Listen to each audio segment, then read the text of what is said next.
రాజకీయాలు రోజు రోజుకు మారుతున్నాయి. విమర్శలు ప్రతి విమర్శలే కాదు, వాగ్వాదాలు కూడా చోటు చేసుకుంటున్నాయి. చివరికి అధికారిక సమావేశాల్లో కూడా నోరు పడేసుకుంటున్న సందర్భం. శాసనసభ్యత్వాన్ని ఒక శాసనసభ్యులను మరిచి గతంలో మాట్లాడిన మాటలే కాకుండా తాజాగా కరీంనగర్ జిల్లా సమీక్షా సమావేశంలో హుజురాబాద్ ఎమ్మెల్యే కౌశిక్ రెడ్డి మాటలు పెను తుఫాన్ని సృష్టిస్తున్నాయి.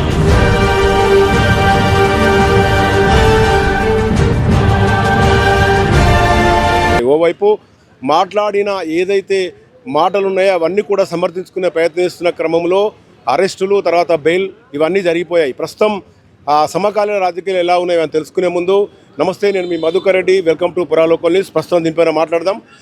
కరీంనగర్లో ఎలాంటి రాజకీయాలు ఉన్నాయి, రాష్ట్ర వ్యాప్తంగా ఎమ్మెల్యే కౌశిక్ రెడ్డి మాటలు రాజకీయాన్ని ఎలా ప్రభావితం చేయనుందో మనతో పాటు డిస్టిక్ కాంగ్రెస్ కమిటీ అధ్యక్షులు మరియు మానకొండూరు ఎమ్మెల్యే కవంపల్లి సత్యనారాయణ ఉన్నారు. వారితో మాట్లాడదాం. సార్ చెప్పండి, అసలు రాజకీయాలు చూస్తుంటే యువకులను రాజకీయాల్లోకి రావాలని వైపు పిలుపునిస్తున్న సందర్భంలో ఒక యువ ఎమ్మెల్యే అధికారిక సమావేశంలో మాట్లాడిన మాటలు ఎలా తీసుకోవచ్చు?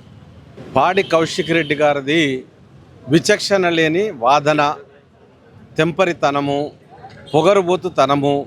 మార్గదర్శకంగా ఉండాల్సిన ఒక ఎమ్మెల్యే సమీక్షా సమావేశంలో ఇన్ఛార్జ్ మంత్రిగా ఉన్నటువంటి ఉత్తమ్ కుమార్ రెడ్డి సమక్షంలో ఇష్టం వచ్చినట్టు మాట్లాడడం, ఎవడ్రా అనడం, సమస్యల మీద నిలదీయాలి. ఏదైతే 26 నుండి మనం కార్యక్రమాలు కొనసాగించాలనుకుంటున్నామో అది రైతు భరోసా కావచ్చు, ఇందిరమ్మ ఇల్లు కావచ్చు, రేషన్ కార్డులు కావచ్చు, ఇందిరమ్మ ఆత్మ భరోసా కావచ్చు, ఆత్మీయ భరోసా కావచ్చు, 12,000 రూపాయలు, వీటన్నిటి మీద చర్చించాల్సింది పోయి చర్చను పక్కదో పట్టించి ఈయన మాట్లాడేంతసేపు ఈయన మాట్లాడి ఆ తర్వాత డాక్టర్ సంజయ్ గారు మాట్లాడేటప్పుడు ఎవడ్రా నువ్వని చెప్పడం చాలా అవివేకం, ఒక బుద్ధి లేనితనమని నేనైతే చెప్పగలను. ఎందుకనంటే ఒక సాటి ఎమ్మెల్యేను నువ్వు గౌరవించినప్పుడు ప్రజల్ని గౌరవించాలి, ప్రజలు నిన్నెందుకు గౌరవించాలని కూడా నేను అడుగుతా ఉన్నా. ఈరోజు కౌశిక్ రెడ్డి తీరు ఇది కొత్త కాదు. గతంలో కూడా చాలా వివాదాలు, గవర్నర్ నుంచి మొదలు పెడితే శాసనసభ్యులను, పార్టీ అధ్యక్షులను విపరీతంగా నోరు పడేసుకున్న పరిస్థితిని ఏం ధీమాగా చూడవచ్చు? ఎందుకు ఇలా ప్రవర్తిస్తున్నారని మీరు అనుకుంటున్నారు?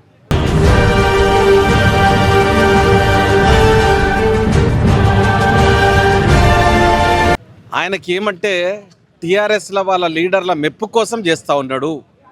వాళ్ళు కూడా కేటీఆర్ అనేట ఈయనకు బుద్ధి చెప్పాల్సింది పోయి సమావేశంలో రసాభాస చేయడం మంచిది కాదని చెప్పడం పోయి ఆయనను కాంగ్రెస్ పార్టీ వాళ్ళు, ముఖ్యమంత్రి గారు ఎట్లా పడితే అట్లా అరెస్టులు చేస్తూ ఉన్నారు, ప్రజాస్వామ్యాన్ని ఖూనీ చేస్తూ ఉన్నారని మాట్లాడుతూ ఉన్నాడు.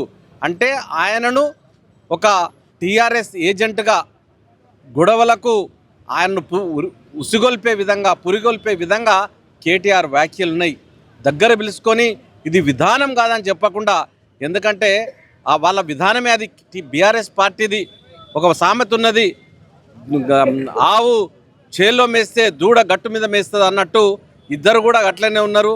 ఆయన భాష ఇంకా మారలేదు. మొన్నటికి మొన్న లొట్టపీస్ కేసులా ఇవేం భాష, మరి ఈయనకి ఏం నేర్చుకుంటాడు? వాళ్ళ నాయకుడు మంచోడైతే కింద ఉన్న వాళ్ళందరూ కూడా నేర్చుకుంటారు. మరి ఆయన మెప్పు కోసం, వాళ్ళ పార్టీ మనుగడ కోసం. ఇంకొకటి ఏంటంటే దీంట్లో ఒకరిని కొడితే ఇంకోరెవరు కాంగ్రెస్ పార్టీలోకి వెళ్ళరు అన్న ముఖ్య ఉద్దేశంతో కేటీఆర్ చేస్తున్నటువంటి కుట్రలు, కుతంత్రాలు ఇవి. ఇప్పుడు ఒక ఎమ్మెల్యేగా అతని సభత్వం పైన మీరు ఎలాంటి ఫిర్యాదు చేయదలుచుకోండి? క్రమశిక్షణ సంఘం ఉంటుంది, స్పీకర్కు ఫిర్యాదు చేస్తూ ఉన్నారు. ఇప్పుడు ప్రస్తుతం అయితే అతనికి లీగల్గా బెయిల్ వచ్చింది.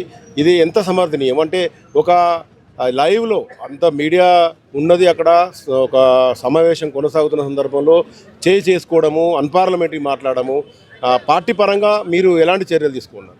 ఆల్రెడీ జిల్లా అధికారులు కేసు పెట్టడం జరిగింది.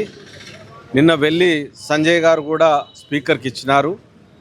ఆయన ప్రవర్తించిన తీరు ఇది ఒకటే కాదు, అన్నీ కూడా పరిగణనలో తీసుకొని తమిళసై గవర్నర్ మీద, సీతక్క గారు అయినటువంటి ట్రైబల్ మినిస్టర్ మీద మాట్లాడడం, అసెంబ్లీలో కూడా రచ్చరచ్చ చేయడం, వీటన్నిటిని కూడా స్పీకర్ గారు అసెంబ్లీ ప్రొసీడింగ్స్ అవుతున్నప్పుడే, సెషన్స్ అవుతున్నప్పుడే ఈయనను మందలించడం, ఈయన తీరును మార్చుకోమని చెప్పడం జరిగింది. మరి రేపు ఈ కంప్లైంట్ మీద, ఒక ఎమ్మెల్యేను కొట్టిన కంప్లైంట్ మీద తప్పకుండా ఆయనను సస్పెండ్ చేయొచ్చని మేము అనుకుంటా ఉన్నారు. ఒక తీవ్రమైన చర్యలే తీసుకుంటారని అనుకుంటా ఉన్నాం. ఆ పార్టీకి సంబంధించి కేసీఆర్ ఒక 10 సంవత్సరాలు ముఖ్యమంత్రిగా ఉన్నారు. ఆ పార్టీ క్రమశిక్షణ సంఘానికి ఉన్న మీరు మీ పార్టీ తరఫున ఉన్నారు. ఎందుకంటే ఇవి గతంలో కొనసాగాయి, ఇప్పుడు కొనసాగాయి. తాజా సంఘటన కూడా చాలా దురదృష్టకరం. పూర్తిగా రాజకీయాలంటేనే సమాజంలో ఒక ఏవగింపు కలిగే పరిస్థితులు, శాసనసభ్యులపై దాడి చేయడం అనేది ఉన్నది కదా. మీరు ఆ పార్టీకి కూడా ఏదైనా ఫిర్యాదు చేయదలుచుకున్నారు? మేము ఆ పార్టీ గురించి, ఆ పార్టీ క్యారెక్టర్ గురించి ప్రజలకు అందరికీ తెలుసు. వాళ్ళు వాడే భాష, ఎందుకంటే కేసీఆర్ ఇది మా భాష అని చెప్పి లమ్మిడి కొడుకులు, రండా, ఇవన్నీ పదాలన్నీ కేసీఆర్ నుండి వచ్చినాయే కదా. కిషన్ రెడ్డి పట్టుకొని రండముండ, ఇవన్నీ భాష ఈయన ఉపయోగించినాయే. కేటీఆర్ అదే భాష, హరీష్ రావు అదే భాష. ఆ వాళ్ళకు పోయి కంప్లైంట్ చేయడం అనేది మనకు అవసరం లేని విషయం. తప్పకుండా స్పీకర్ గారికి చెప్పినాము. స్పీకర్ గారు తప్పకుండా కంప్లైంట్ తీసుకొని చర్యలు తీసుకుంటారని ఆశిస్తూ ఉన్నాం.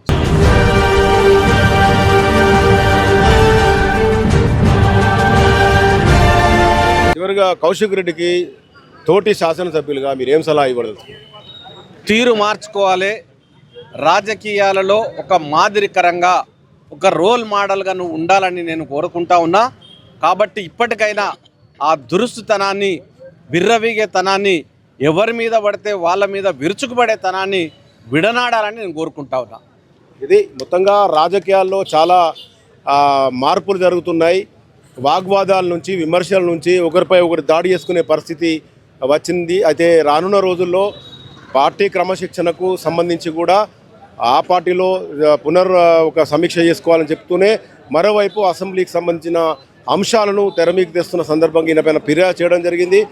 అయితే ఇప్పటికైనా కౌశిక్ రెడ్డి తీరు మార్చుకోవాలని సలహాలు ఇస్తూనే రానున్న రోజుల్లో ఆ పార్టీలో ఎలాంటి క్రమశిక్షణను చేపడుతున్నారని మేము చూస్తాం. అలాగే గతంలో ఆ పార్టీ పూర్తిగా బీఆర్ఎస్కు సంబంధించి అధిష్టానం నుంచి అధినాయకుల నుంచి కూడా అందరూ కూడా భాష పైన ఒక విధమైన ఒక పదాలను తెలంగాణలో ప్రచారం చేశారు. అదే ఈ ప్రస్తుతం ఎమ్మెల్యే కొనసాగిస్తున్నారని చెప్తున్న పరిస్థితి. కెమెరా పర్సన్ మైదర్తో పురా లోకల్ న్యూస్, కరీంనగర్.